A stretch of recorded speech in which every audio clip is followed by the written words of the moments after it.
Hello, hello. Sorry I'm a couple minutes late. However, you gotta love technology. I am going to be having a guest here. Many of you guys know that we're going to be doing the first time that I've done co-therapy. So I anticipate that Margaret is going to be joining us here, or I at least hope that she is. We hear that it's really easy. She said it's really easy. So while I wait for notification that she is here to join us, I am going to introduce myself. I have met a lot of new people recently, and many people don't really know who I am, what I do, or why this is important. So hopefully in this live, you learn that. Okay, so I'm watching to see if she's joined. Nope, don't see that yet. So my name is Carmen Woodland. I am a myofunctional therapist, and I have a large global online practice. So I see people all around the world, I think in every time zone, so that's pretty exciting. But I bring this important therapy to all parts, okay, all parts of the world.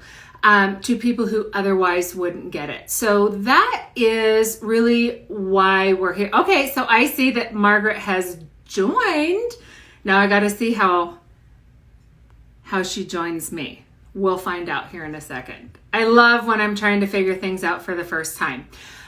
So a little bit about me. My background was a dental hygienist for 16 years. I loved dental hygiene. I did not scraping teeth. So once I got my advanced training in myofunctional therapy, then I was able to be here. So it looks like Margaret will be joined. There you are. Hey. You're an old pro at this. So I was just finishing up my my background as a myofunctional therapist. First, before we jump into your background, Margaret, I want to just briefly describe what myofunctional therapy is. And you could tell me if you agree. It's like physical therapy for mouth and face muscles. Yes, absolutely. Right? Yeah. Yeah. And people, I always practice my shtick, if you will, because when I'm standing at the post office and they say, so who would need that? I work with somebody who has snoring, sleep apnea concerns, tongue ties, which is what we're going to talk about here, breathing issues, swallowing issues, speech trouble, lots of different things because the muscles are required for a lot of different things. So Margaret, introduce yourself. How did you find me? Why did you know you have problems? What is your background? Because you have a health background, and that's kind of why we're doing this, is so that we can educate a larger audience.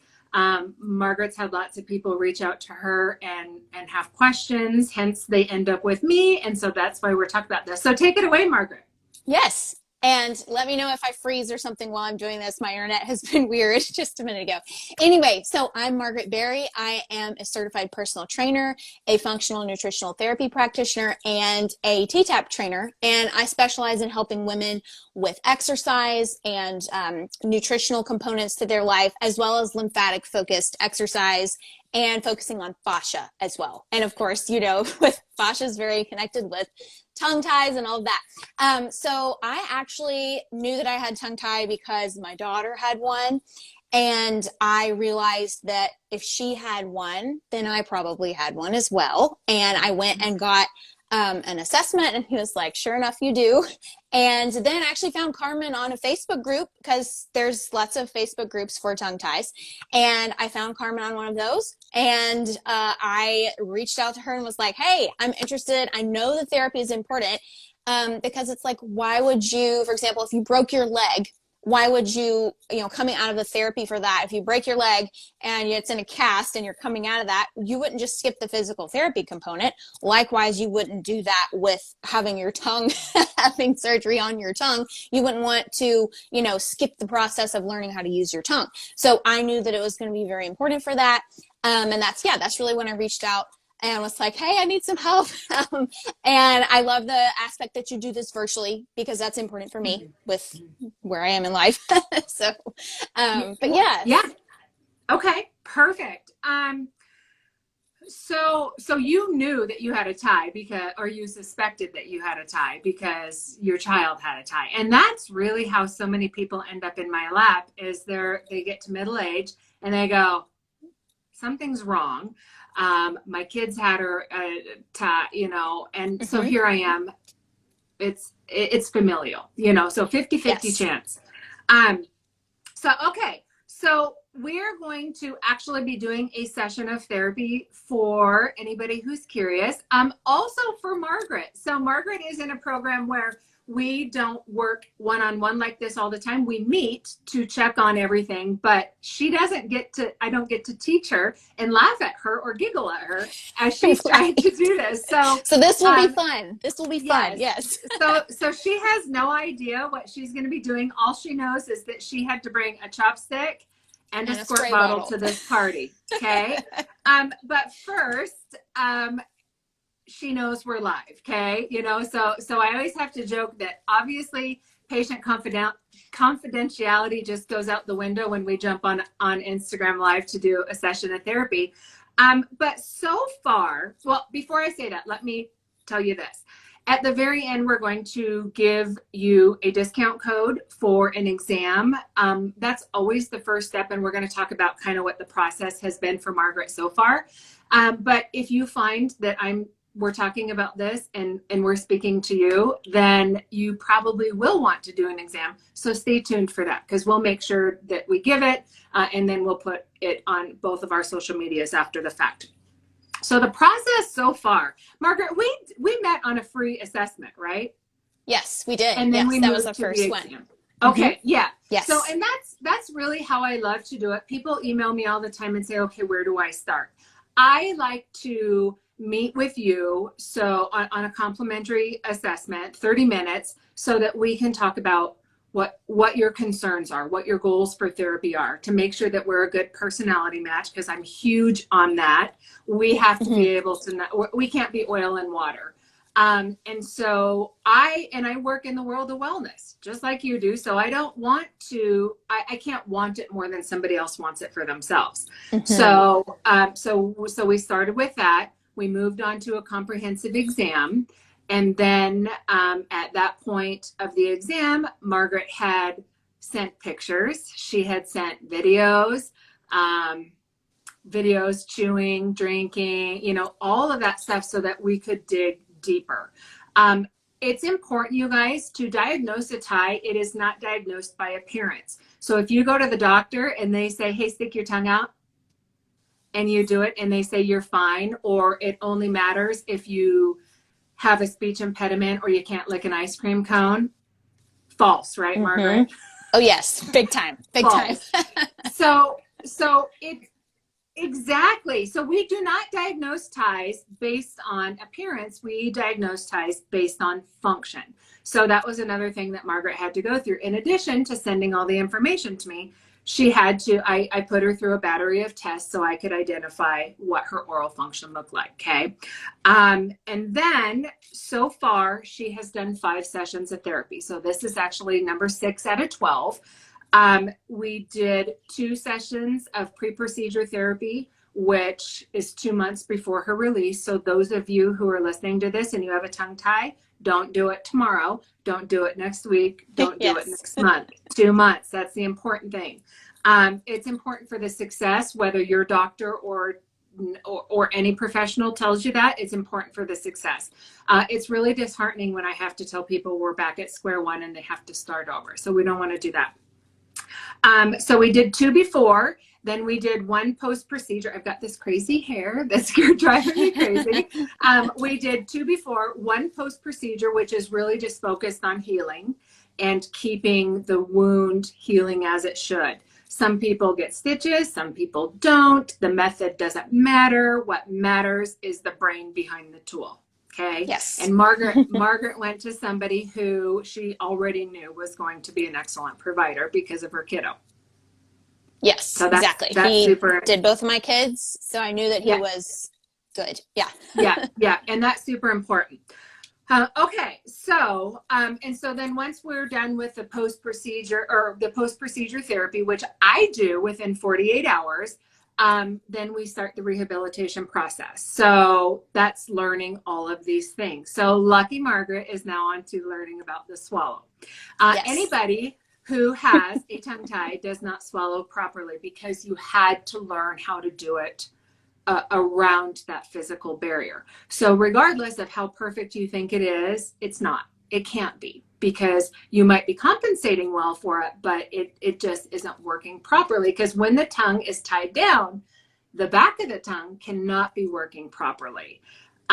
You have to have a suction, that quick suction to start the swallow. And if your tongue is down, you can't get it up there. So just for fun, Margaret, I thought that we would do a couple skills assessments. This is totally putting you on the spot, boy, right? this is going to be great. I knew. Right? I was like mentally preparing. Like I was like doing my therapy today, and I was like, she's probably going to ask me to do these skills tonight. I better do a good job. Yeah. Mm-hmm. Yeah. I'm prepared. I'm prepared. You're prepared. So what was the most important one that you had to do in preparing for your frenectomy? What was the most important exercise? Yes, the most important was the suction, because you want to be able to bring that tongue up when in the middle of the procedure. You have to hold it up so that he can get a good incision on there for that. So yes, the suction and hold, which I can do now with no problem. It used to be very hard, and now I can do it, and there's no tension, there's no problem. It's like breathing. It's easy. Yes. Oh, awesome. So, can you demonstrate? Yes.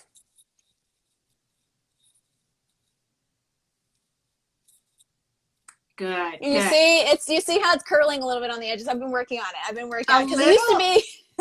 Yeah, it used to be really bad. And so what I look for there, you guys, when we do that suction and hold, when you're ready for a release, I want you to be able to do 5 60-second holds. Okay. That's quite the endurance. And the reason I want you to work so hard at that is so that when you're in the chair, when you're nervous, maybe they give you gas, and then they tip you upside down or backwards. Having practiced this so much for so long, the goal is that your brain kind of goes, it's okay, I got you. I've done this before. We've been doing this for a long time.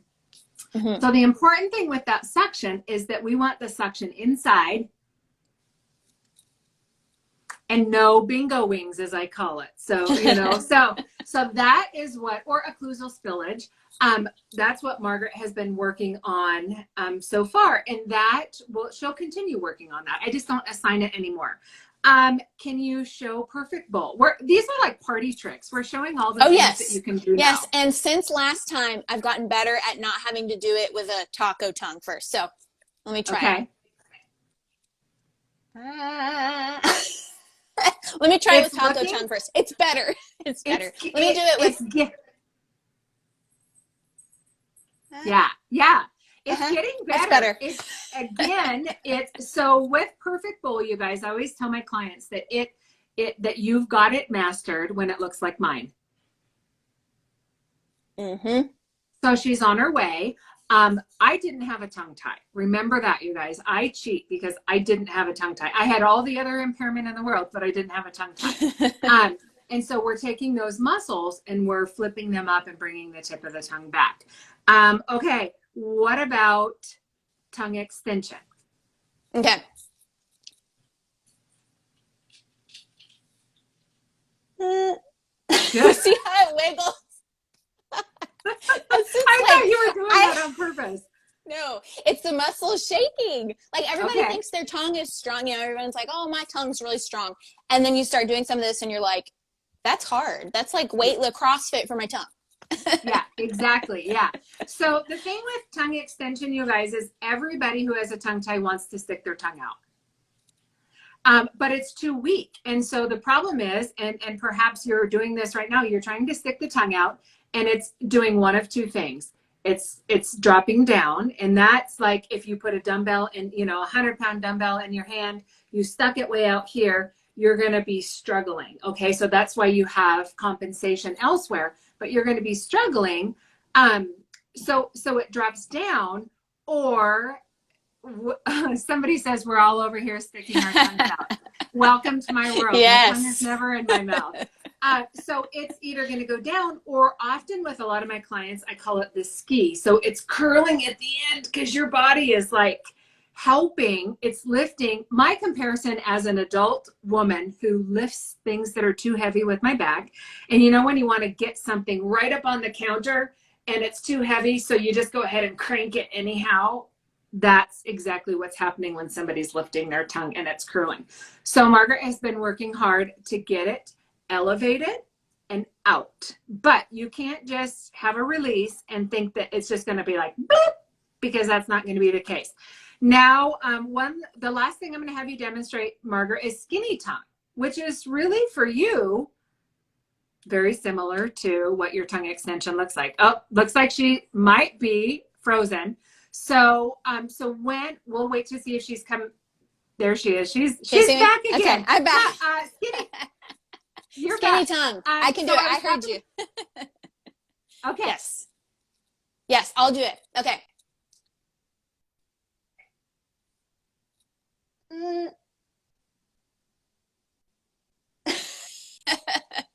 So it really, for Margaret, it really looks about the same. Skinny tongue is where we take the sides of the tongue that she was flipping up for perfect bowl, and now we bring them in. So I'm going to show you, but this is more of an advanced version, but I like to show like pancake tongue to skinny tongue. So here's pancake.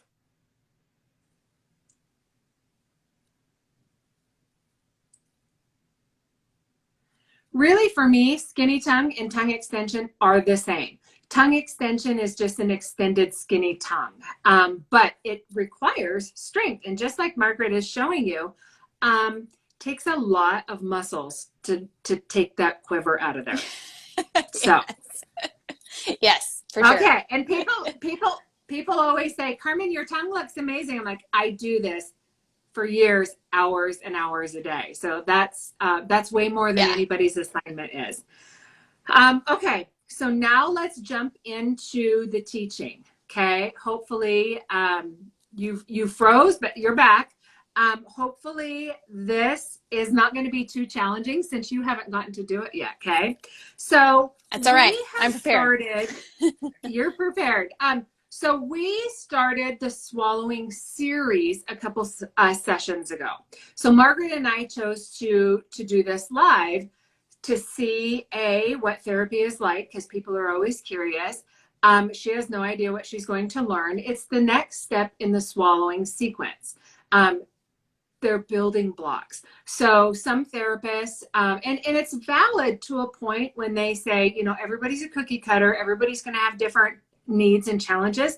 That part is true, but I teach these exact steps of swallowing to everybody. In fact, my framework, 12 sessions, is the most important stuff. And so if there's a right way and a wrong way to do something, everybody gets that. Now, everybody's going to have a different struggle. So we'll find out how Margaret's going to do. So she's already done a couple things, and now we are now we're prepared to move on to the first one. Is called stick swallow. So the reason we have the chopstick is because it's meant to help hold your cheeks back, because when somebody has an incorrect swallow, a lot of what they have trouble with is pursed lips. So the lips coming forward. People have trouble with getting a lot of wrinkles around the mouth. I've had some clients that look like they smoke a pack a day and they never have because they have so many wrinkles. And so it really damages the muscles and the aesthetics, if you will, you know, of our skin. So that's what this is for. Stick swallows is awkward. Nobody's going to love it. There's just no other way to practice it. So we're going to be putting our tongue up to the spot, Margaret, and then your squirt bottle is going to be your source of slobber. Okay. Now you can do this. You could do it as a spit swallow if you want, but who has that kind of time? I don't, to sit and wait for enough spit to swallow. So when you do this, my dear, make sure you're not over anything important, because sometimes the water comes right out. Okay. So in this step, all we're doing is we're putting the tongue up. These are your training wheels. So we're holding the cheeks back, because when you swallow with your cheeks back, they can't be forward also at the same time. So, and I will spray kind of into the corner of my mouth, and you'll hear me go. All you need to do is just get a little bit of liquid so that you have something to swallow, okay? When you swallow, I'm going to put my hair back here. You will see nothing on me move but this. My eyeballs don't get big. I don't jut my head forward. Nothing crazy. I swallow. This moves, okay? Let me demonstrate, and then we're going to see you do it. So tongue up. Okay.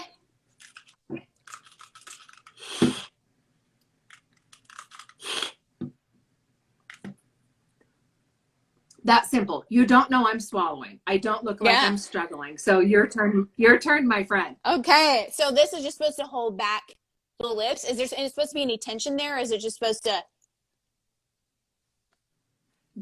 It should just be held. Yeah.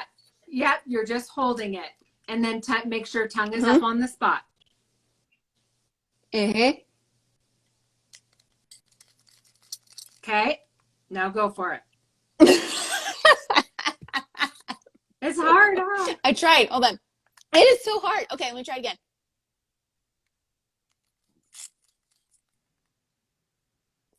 I did it. Yay. Okay, almost correct. So, but you've got the mechanics down. What I don't want you to be doing is tipping back or tipping forward, because again, that's a compensation. So you just want it to be natural. Gotcha. That's just supposed to hold that out of the way so that you can't. Okay, I gotcha. That makes sense, because it's really hard. It's like I feel like my eyes get big when I do it too, because I'm like, oh gosh, how do I do this without my lips? Well, yeah. I had somebody break a chopstick once because their cheeks came forward so strong. Like, and the other thing is if people have swallowing if they have, you know, those problems, you'll see them try and while they're working with this. So Margaret, when you have this, you know, mastered from your exercises, you'll be able to do it. Tongues up. It's very natural. Okay. So in your assignment that I will send you, it says that you will do stick swallow 10 times a day. To be quite honest, most of my clients, once they get to that point of getting it mastered and they know they're doing it right, they move on to smile swallows, because smile swallows are the same thing, just no training wheels. And it's obviously a little bit more real life. So tongue is up, cheeks are back.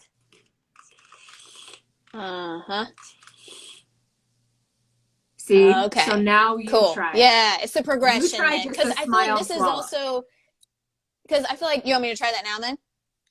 Right now? Okay. Well, go ahead and finish what you were saying. I was feel like going to this is also what? A progression from what we were doing last week, where you had me bite the tongue and then swallow to get those muscles in the back. Because that was similar. I feel like that's a similar thing to what we're doing now. But anyway, I'll try the smile swallow then. Absolutely. And it, yep, because they're all building blocks.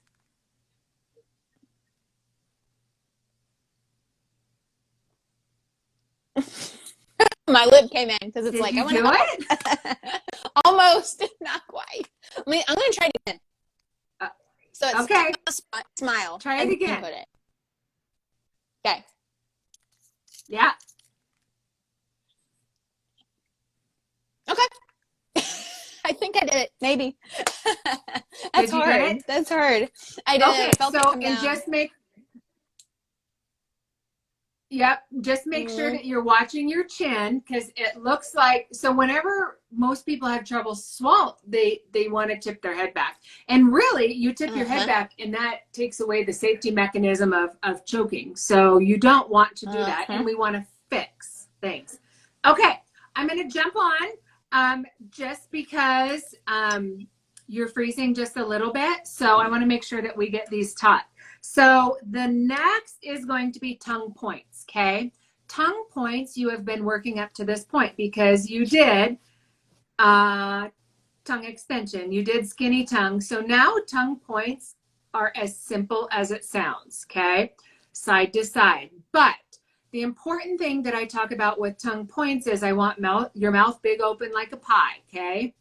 And you're going to do tongue points of your skinny extended tongue side to side, but the goal is that you keep the tongue elevated and you're kind of dividing it like it's a pie and you're dividing it in half, okay? Slow and steady. Because what I'm looking for a lot of times when I get to this point with clients who have had a frenectomy and they didn't get a complete release, they do this exercise and it drops on the corners. So that's why it's really important to pay attention to technique with this one, so that because I'm always using it to make a judgment call on, oh, what do we have going on here? Okay, so here's what tongue points looks like.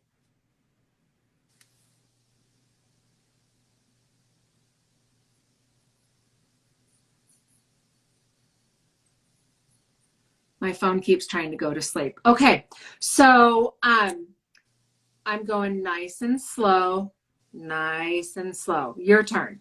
Okay.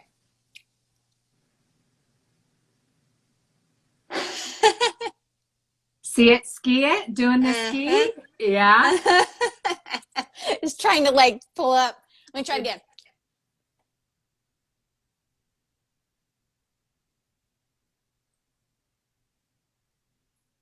So the cool thing is now we have a recording about where you start, you know, where you begin with these exercises. So the tip of the tongue is wanting to curl. So a couple things.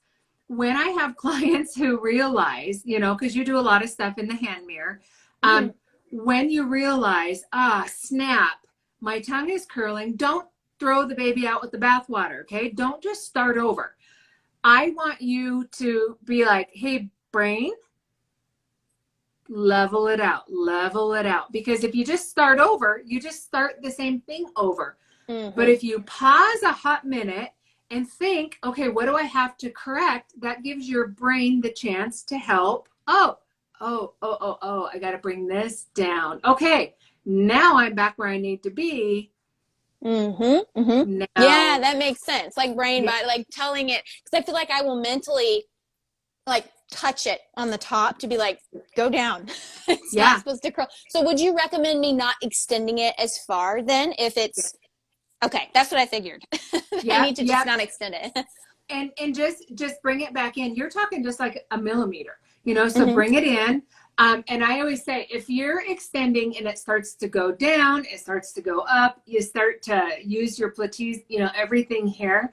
This just means you're lifting with everything, because you're lifting with your back because you don't have the strength. So rather than go through your, you know, your exercise and just, you know, do half effort to just get it done, you got to back the truck up and problem solve so that you can always do it with purpose and passion. That's one thing I always stress with my clients, is you have to do it with effort, not just to check the box, or else, you know, you're going to have trouble, because not only are you building strength and coordination, but you're also building new neuromuscular connections. So we got to deprogram, to reprogram, you know, all of these things. There's a lot of moving parts in what I do for therapy, and you're learning that step by step.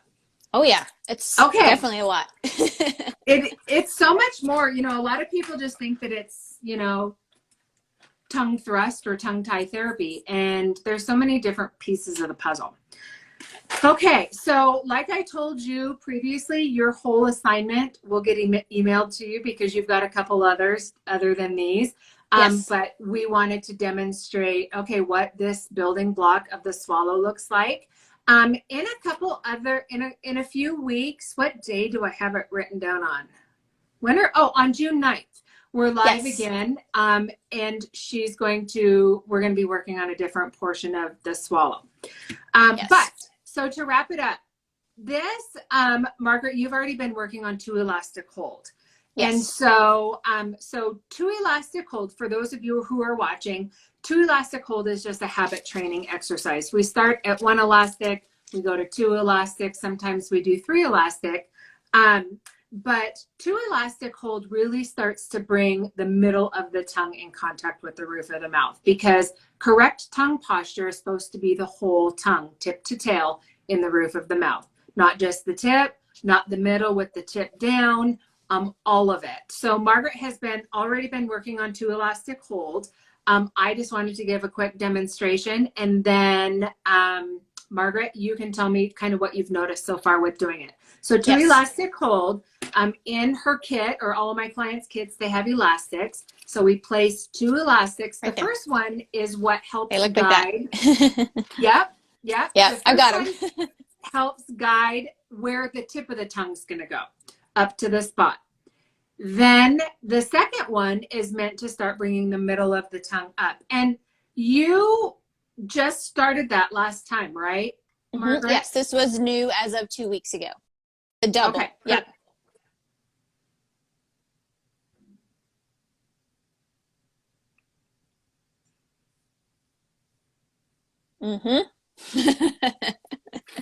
So it's called a multitasking exercise for a reason, because you do add time to it every time you get up to doing it an hour a day. But it's called multitasking so that you're not just staring at the clock. So you're doing other things, because we're just trying to teach the tongue, hey, where do you go? So Margaret, since you started doing that, from one elastic hold to two elastic hold, what have you noticed? Yeah, I feel like the middle of my tongue is more naturally in contact with the roof of the mouth during the day.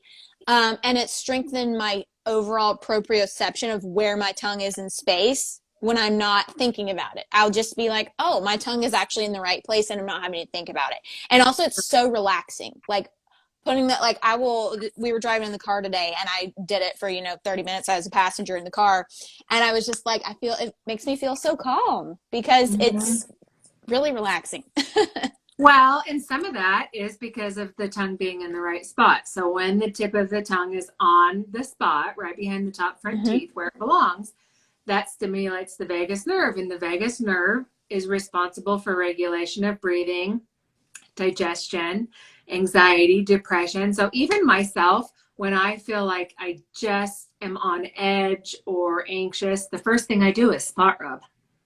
It's like, that's my crazy go-to. And if somebody, like, when you see somebody who's irritated and you can see that they're clenching their jaw. Yeah. So people will see that with me and they know that my tongue has gone. They're like, I know what you're doing in there. I know exactly what you're doing. Okay. So now let's talk about your numbers, because we're getting to the end here. So I get your numbers.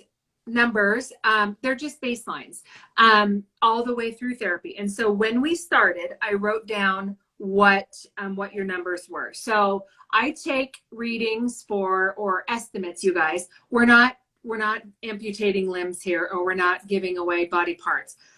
When my clients give me their numbers, they're telling me the percentage of daytime hours that their tongue is on the spot, that they're nasal breathing, that their mouth is closed and their lips are sealed, and that the middle of the tongue is in contact with the roof of the mouth. So when Margaret started, her tongue was on the spot 60% of the time. I better get a pen so I can actually put this in your notes. What would you say it is now? I would say 90%. As of this week, I feel like the double elastic hold has really taken that to a new level as far as making it more automatic, especially the middle of the tongue too, but definitely on the spot. Now, when you started your two elastic hold, did you find that you did indeed have the middle of the tongue up, or did you, once you put that elastic there, did you realize, oh, maybe I didn't? Yes, I realized that I didn't have it as much up there as I thought, because when you have something sitting there that's sending signals to your brain that this is the middle, it made me realize that it maybe wasn't there as much as I thought it was until I actually had it there and was like, yeah, I can feel that. So yeah. And I hear that a lot. And I'll have ladies that will say, oh yeah, my whole tongue is up there. And so I get them to two elastic hold. And every time they swallow, they about swallow their elastic. So they're like, I guess it's not up there. So those are things that we discover as we go. Nasal breathing was 75% of the time. When I saw you last time, mouth closed, lips sealed was 75%. What do you think that is now? I would say 80 or 85% for sure. It's becoming more natural all the time. So is there something in particular that you notice when your mouth is open and your mouth breathing? I feel like it dries out my mouth. It makes me feel stressed. Mm-hmm. And it also, I feel like it does something to my nasal passages. It's like it makes, there's this negative feedback loop going on. Well, and it causes congestion. It causes Uh-huh. kind of that chronic congestion. So that's when I notice, like when I go running in the morning, I obviously run with my mouth open. And so I have to run and have a Kleenex because I just kind of get this flow. And now, you know, at this point in the day, of course, it's evening. I'm fine because I have nasal breathe all day. So, but that mouth breathing is a vicious cycle. I was gonna say, oh, but do you notice that your mouth is open and that you tend to mouth breathe like when you're concentrating on things, or is there anything any specific thing that you're noticing? Because that's what I notice it. If I'm concentrating, Yes. I'll be like, yes, if I'm concentrating or if I'm stressed about something. And I will also notice that when I'm stressed, my tongue goes towards my teeth more, and I kind of, you know, I get like this, like everything's just stressed. Yes, I do notice that. Yeah, okay, for both of those. Okay, when I'm concentrating or when I'm stressed. Mm-hmm. Beautiful. And then what last is middle of the tongue. So what percentage of time is middle of the tongue in contact with the roof of the mouth? Last time you told me 40%. Oh, I would say it's more like 60% this time because of that second elastic really forces Made a me difference. made a difference. Yeah, just naturally, because then I apply more pressure to the whole tongue. I feel like naturally it's like the whole thing is more pressed to the roof, whereas before it was just kind of hanging out. And of course, as we know, when I got started, I don't even think the back of the tongue, the middle of the tongue was even on the roof of my mouth at all. It was just the front because it couldn't, because it was tied. So it just couldn't. So. Well, and you are a classic case. So I talk about this a lot, and you have seen me do this so many times. Like a lot of providers, you know, a lot of people worry about the tip of the tongue. So this is called the free tongue. This is the frenum. A lot of people just think this is the only thing that matters, but this is the biggest, most important thing. This is really not the biggest. I mean, it's concerning, and some people have really a severe tie. I mean, I'm seeing people who are so severely tied that we meet and I send them for a release the next week because they can't even lift. They can't do anything. Yeah. They can't. Yeah. So I have to have a stage of release to even get started. But this over time is the swallowing, choking problem. And most of my audience tends to be younger. But I have so many clients that are 50 to 80. My oldest client, we started at 79. It's very, very hard to teach this swallowing to somebody who has been doing it wrong for 79 years because you got to figure it out. Learn it all again. Yeah. Relearn it. Okay. So let's get ready to wrap up here. So what's next for Margaret? So she's halfway through her program.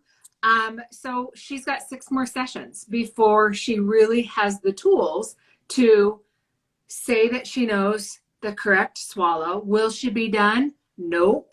It took me about 1.5 years, right? It took me about a year and a half to correct my swallow. So people are done with therapy when they have habituated and retained what they've been taught. So everybody is a little bit different. But Margaret will be working on this long after she's done with me. Of course, I don't just kick her to the curb. She gets some guidance on what to do when we're done. But she's got 6 more sessions. So like I said, we will be back here on June 9th, same time. And she's going to be doing another stage of the swallow. So I think I'll have to look. I think we might actually be chewing up our food and showing it to each other. Oh, fun. Oh, that will be great. Yes. Everybody wants to see that. Yes. Okay. So then last, everybody knows where to find me. Obviously, if you're watching this, you're probably on my Instagram.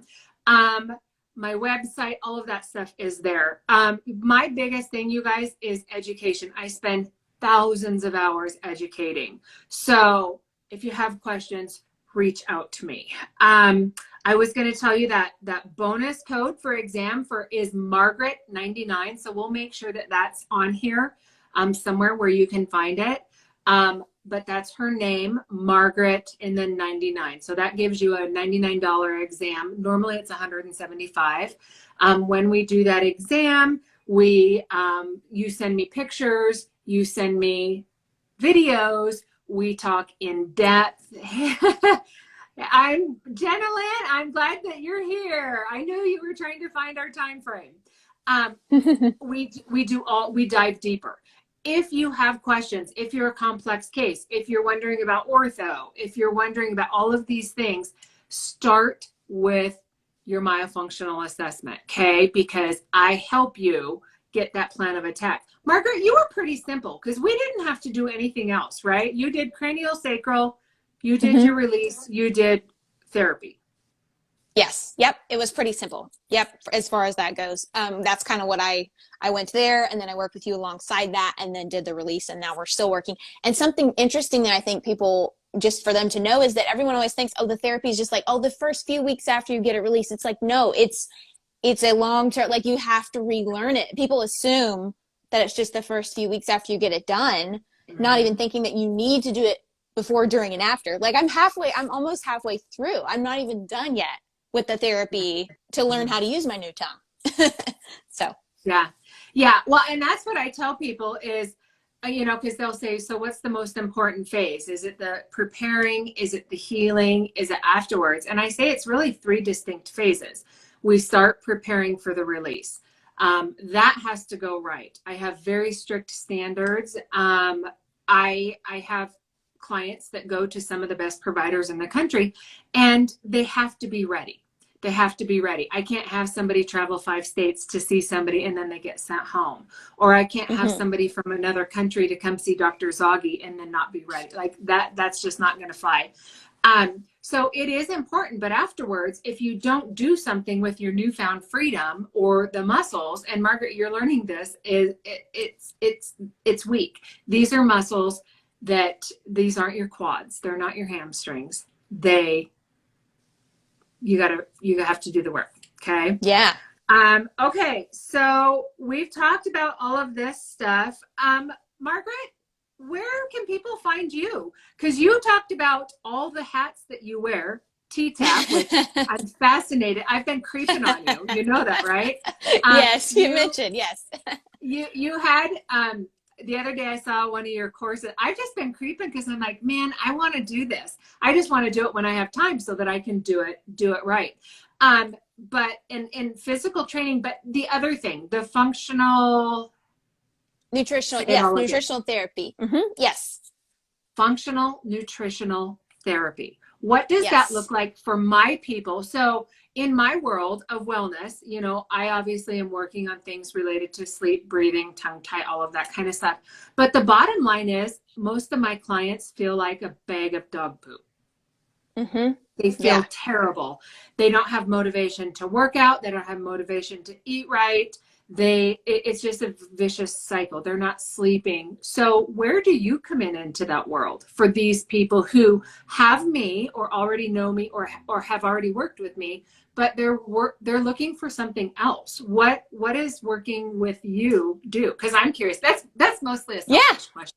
Oh, yes, absolutely. Yes. And where I come in is I kind of try to simplify things for people because everyone's already stressed out and already, have 500 million things to do. And I kind of come in and I look at your goals, where you want to go and where you've been. And then we create a plan together to accomplish your goals using specific nutritional tweaks. We do mineral balancing. That's something I've really gotten into over the last year, because minerals it's so easy to become depleted in those, and they are involved in every enzymatic process in your whole body. And if you have any kind of illness going on or any kind of chronic illness, there's probably a mineral component to it. That's putting it mildly. So I come in with that, and I really simplify things for people to, and with exercise as well, because I have training in that.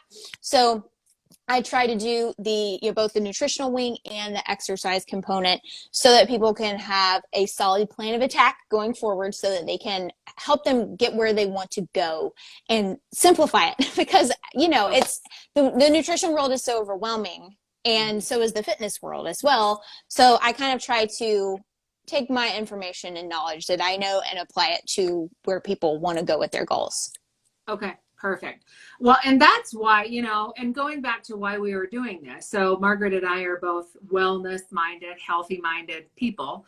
Yes. And we, you know, I'm always saying I look for the root cause. I'm helping look for the root cause. I Yes. clearly don't work in nutrition, that kind of stuff, but I always say that I work in, you know, like I'm the hub of the wheel. I'm helping build their comprehensive health team. And I get so many clients that are like, okay, now what? So now I'm feeling well, I'm breathing well, my body doesn't hurt all the time. I need to lose some weight. And I hate talking about losing weight because I'm all more about just being nutritionally fit, Yeah. you know? And so I love having these kind of contacts because now I know. Where can people find you? Yes. So on my page, my Instagram page, Muscles and Motherhood. So my handle is underscore and then Muscles and Motherhood, just spelled out. And then I have a Facebook page, Mind Body Fitness, that I update both of those pretty regularly as well. So yeah, but I love to, Yes. I love all of this stuff, and I love how what you do impacts, my understanding, especially like we were talking about the vagus nerve, digestion, I know you mentioned when we started out that some of your best clients, like success stories, had been people with digestive issues. And I'm all over that because that's one of the things I work on in nutritional therapy. So I love how both of our fields kind of interact and intersect. It's really cool. I love that. How they come together. Yeah. And Yes. the misnomer is people think that a tongue tie is just the tongue tie, like that's it. And it's so crazy because you know how I have people fill out that discovery checklist. And so they're like, there's no way all of this stuff can be connected. So once we talk about, okay, when you're breathing incorrect and you don't have the tongue in the right posture and you're chewing like a vacuum, you're eating like a vacuum because Yes. the tongue tie, you've got rapid eating behaviors, all of these things. I always say at the end of an exam, my goal is so you don't have any more questions and you can see how everything is tied together. Mm-hmm. Yes. So I think that we have really covered it all. I do want to say, you guys, go check out Margaret's Instagram, but only do it when you've got you're laying in bed scrolling at night, because I find myself scrolling and reading things and I drop into a rabbit hole and I'm just like, oh my gosh. But my sweetie will be sleeping and I'm like over under the covers reading. So her Instagram, there's just so much information. And that's why I keep coming back to creep on you, because I can't take it in all at once. Thanks. Okay. I take that as a compliment. So I know it's a lot. But I feel like that about tongue ties too, because when I first started looking into the tongue ties, and when I send people to look into tongue ties, they're like, this is a huge rabbit hole. And I'm like, I know. Yeah. It's the best one. Yeah. And that's why I always tell people, I mean, just today, I met so many people where they just look at me and they just have this like, oh my gosh, where do I start? Get your person, and that's where we start. So whether you want to start with booking that exam, or whether you want to start by just meeting me, talking about what your concerns are, can I help you? I work on 4 things: tongue posture, mouth posture, nasal breathing being the predominant breathing, and swallow correct and normalize. If you have a tongue tie, you're doing most of this wrong. So remember that code. So for anybody who books an exam, Margaret 99 will make sure that that's here somewhere, because this is my first time doing it. I'll have to figure all that out. Also, Margaret gave her information. You know where to go find her. There's tons and tons of information there. And most important, mark your calendar for June 9th, 6 o'clock, same time, and we're going to be here. We'll be back again with more therapy. All right. Thank you so much, Margaret. And I will talk to you soon. I'm going to go send your email to you right now so you've got your assignment. I can practice tonight before I go to bed. Perfect. All right. Great. Thanks for tuning in, everybody. Thank you. Bye-bye. Bye.